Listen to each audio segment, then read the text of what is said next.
Fatty ലിവറും അതുപോലെ തന്നെ കരൾ സംബന്ധമായ മറ്റ് രോഗാവസ്ഥകളും ഇപ്പൊ ദിനംപ്രതി വർദ്ധിച്ചുകൊണ്ടിരിക്കുക. ഇതിന് പ്രധാന കാരണം നമ്മുടെ ഭക്ഷണത്തിലൂടെയും പാനീയങ്ങളിലൂടെയും എല്ലാം നമ്മുടെ ശരീരത്തിൽ എത്തിച്ചേരുന്ന വിഷകണികകളാണ് ഇതിന് പ്രധാന കാരണം. ജങ്ക് ഫുഡ്, അതുപോലെ ഇൻസ്റ്റന്റ് ആയിട്ട് തയ്യാറാക്കുന്ന ഭക്ഷണങ്ങൾ, വളരെ കാലം സൂക്ഷിച്ചു വെക്കുന്ന തരം ഭക്ഷണങ്ങൾ, പഴകിയ ഭക്ഷണങ്ങൾ ഉപയോഗിക്കുക, അതുപോലെ തന്നെ നിറങ്ങളും രുചിക്കും വേണ്ടി പല സംഗതികൾ ചേർക്കുന്നു. ഇതൊക്കെ കരൾ രോഗങ്ങൾക്ക് ഒരു പ്രധാന കാരണമാണ്. മറ്റൊരു സംഗതി, കൂടുതൽ വിളവ് ലഭിക്കുന്നതിനായിട്ട് ചേർക്കുന്ന പലതരം ഫെർട്ടിലൈസേഴ്സ്, കീടനാശിനികൾ, ഇതെല്ലാം നമ്മുടെ കരളിനെയും കിഡ്നിയെയും നശിപ്പിക്കുന്നുണ്ട്. പറഞ്ഞ കാരണം കൊണ്ടൊക്കെ ഈ കരൾ രോഗങ്ങളുടെ എണ്ണം ദിനംപ്രതി വർദ്ധിച്ചുകൊണ്ടിരിക്കുകയാണ്. അപ്പൊ കരൾ രോഗങ്ങൾ നമുക്ക് ചില ലക്ഷണങ്ങളിലൂടെ തിരിച്ചറിയാനായിട്ട് സാധിക്കും. എന്നിരുന്നാലും ഒരു ആയുർവേദ ഡോക്ടറുടെ പരിശോധനയ്ക്ക് ശേഷം നിങ്ങളുടെ രോഗാവസ്ഥ കൃത്യമായിട്ട് നിർണ്ണയിക്കേണ്ടതാണ്. അതിന് വേണ്ടതായ ചികിത്സ, ഒപ്പം തന്നെ ഭക്ഷണ രീതികളും ജീവിത രീതികളിലും വരുത്തേണ്ടതായ മാറ്റങ്ങൾ അനുവർത്തിക്കേണ്ടതാണെന്ന് ഓർമ്മിപ്പിക്കുന്നു. നിങ്ങൾക്ക് എല്ലാവർക്കും അറിയാവുന്ന പോലെ കോമൺ ആയിട്ട് കാണുന്ന ഒരു ലക്ഷണമാണ്, അതായത് രക്തത്തിൽ ബിലിറൂബിന്റെ അളവ് കൂടുന്നത് വഴി നമ്മുടെ കണ്ണിനൊക്കെ മഞ്ഞ നിറം കാണാം, മൂത്രത്തിനും മഞ്ഞ നിറം കാണാം. അതുപോലെ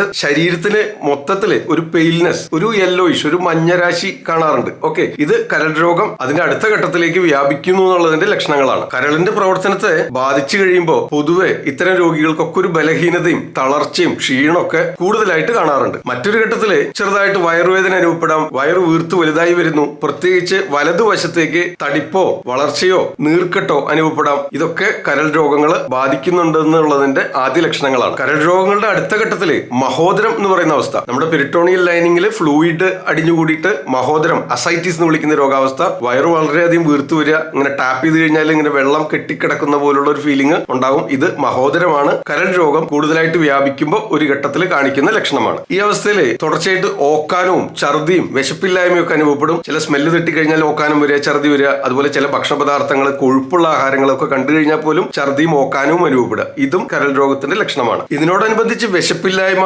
ഭക്ഷണത്തോട് താല്പര്യമില്ലായ്മ, ഇതൊക്കെ വരുമ്പോൾ വയറ് മാത്രം വീർത്ത് വലുതായി വരുന്നു, മറ്റ് ശരീരം മെലിയുന്നു. ഇത്തരം ലക്ഷണങ്ങളും കാണിക്കാറുണ്ട്. കരൾ രോഗത്തിന്റെ ഒരു ഘട്ടത്തില് ബ്ലീഡിംഗ് അനുഭവപ്പെടുന്ന അവസ്ഥയുണ്ട്. മൂക്കിലൂടെ രക്തം വരാം, അതല്ലെങ്കിൽ അമിത രക്തസ്രാവം, മലശോധനയ്ക്ക് ശേഷം രക്തസ്രാവം, കരൾ രോഗങ്ങളുമായി ബന്ധപ്പെട്ട് വരാനുള്ള സാധ്യതയുണ്ട്. കരൾ രോഗങ്ങൾ ബാധിക്കുമ്പോൾ ആദ്യഘട്ടത്തില് മൂത്രത്തിനൊരു പെയിൽനെസ്, ചെറുതായിട്ടൊരു മഞ്ഞരാശി കാണാം. അത് പിന്നീട് കടും മഞ്ഞ നിറത്തിൽ വരാം. അതിന്റെ അടുത്ത ഘട്ടത്തില് തവിട്ട് നിറത്തില്, ഡാർക്ക് ബ്രൗൺ നിറത്തോടു കൂടി യൂറിൻ പോകുന്ന അവസ്ഥ പോലും വരാം. രോഗ തീവ്രത കൂടുന്നതിന്റെ ലക്ഷണമാണിത്. മൂത്രത്തിൽ വ്യത്യാസം കാണുന്ന പോലെ മലത്തിലും മാറ്റം വരും. അതായത് ഒരു ഇളം മഞ്ഞ നിറത്തില്, വെള്ള നിറത്തില്, കളിമണ്ണ് പോലെ മലശോധന ഉണ്ടാകാറുണ്ട്. കരൾ സംബന്ധമായ രോഗാവസ്ഥകളുള്ള രോഗികളെല്ലാം തന്നെ പൊതുവെ ഫാറ്റി ലിവർ ഉള്ളവരിൽ പോലും ശരീരത്തിൽ ഇങ്ങനെ ചൊറിച്ചിൽ അനുഭവപ്പെടാറുണ്ട്. കൂടെ ഇങ്ങനെ അറിയാതെ ചൊറിഞ്ഞുകൊണ്ടിരിക്കുക. ഇതും കരൾ സംബന്ധമായ രോഗങ്ങളുടെ ഒരു ലക്ഷണമാണ്. ഒരു ആയുർവേദ കാഴ്ചപ്പാടനുസരിച്ച് ശരീരത്തിൽ കഫദോഷം വർദ്ധിക്കുക, അല്ലെങ്കിൽ പിത്തദോഷം വർദ്ധിക്കുക, രക്തദുഷ്ടി ഉണ്ടാവുക, ഈ അവസ്ഥയിലെല്ലാം തന്നെ ചർമ്മത്തിൽ വ്യത്യാസങ്ങൾ വരാറുണ്ട്, ചൊറിച്ചിലുണ്ടാവാറുണ്ട്, ചുവന്ന് തടിച്ച് കുരുക്കൾ വരാറുണ്ട്. ഇത്തരം അവസ്ഥയിലൊക്കെ കരൾ രോഗവുമായി ബന്ധപ്പെട്ട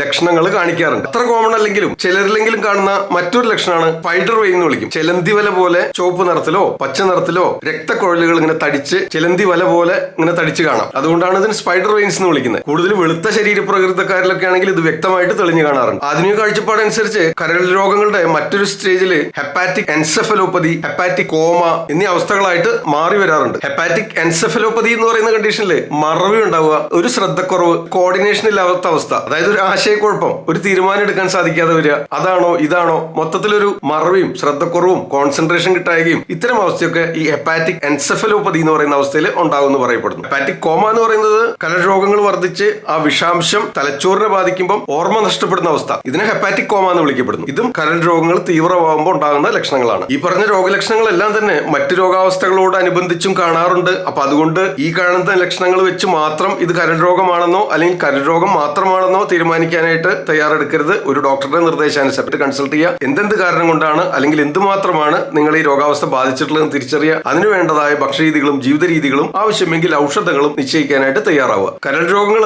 വളരെ പതുക്കെ പയ്യെ മാത്രം കാർന്നു തിന്നുന്ന ഒരു രോഗാവസ്ഥയാണ്. ആരംഭഘട്ടത്തിൽ നമുക്ക് വളരെ ബുദ്ധിമുട്ടുകളൊന്നും അനുഭവപ്പെടുന്നില്ല എന്നുള്ളത് കൊണ്ട് അത് നമ്മളിങ്ങനെ നീട്ടി കൊണ്ടുപോകാനായിട്ട് സാധ്യതയുണ്ട്. പക്ഷേ ആരംഭഘട്ടത്തിലെ തിരിച്ചറിയും നിങ്ങൾ വേണ്ടതായ ഭക്ഷണരീതികളും ജീവിത രീതികളും ചിട്ടപ്പെടുത്തുകയും തെറ്റായ ജീവിതശൈലി അനുവർത്തിച്ചു പോരുന്നുണ്ടെങ്കിൽ അതിനൊക്കെ മാറ്റം വരുത്തുകയും ചെയ്തു കഴിഞ്ഞാൽ കരൾ രോഗങ്ങൾ നിയന്ത്രിച്ചു നിർത്താനായിട്ട് തീർച്ചയായിട്ടും സാധിക്കും. ആരംഭഘട്ടത്തിൽ വളരെ എളുപ്പമാണ്. ഒരു സ്റ്റേജ് കഴിഞ്ഞാൽ നമുക്ക് കരൾ രോഗങ്ങളെ സംബന്ധിച്ച് ആ നഷ്ടപ്പെട്ടത് തിരിച്ചെടുക്കുക എന്നുള്ളത് സാധ്യമല്ല, നമുക്ക് മെയിൻറ്റെയിൻ ചെയ്യുന്നതിന് സാധിക്കുള്ളൂ. അതുകൊണ്ട് ആരംഭഘട്ടത്തിൽ തന്നെ ഒരു ആയുർവേദ കൺസൾട്ടേഷൻ തീർച്ചയായിട്ടും നിങ്ങൾക്ക് ഉപകാരപ്പെടും. വീഡിയോ ഉപകാരപ്പെടുന്നുണ്ടെങ്കിൽ ലൈക്ക് ചെയ്തിട്ട് എല്ലാവർക്കും ഷെയർ ചെയ്ത് കൊടുക്കുക. മറ്റൊരു വീഡിയോയിൽ വീണ്ടും കാണാം. ഞാൻ ഡോക്ടർ സേവ്യർ, ആദ്യം ആയുർവേദം.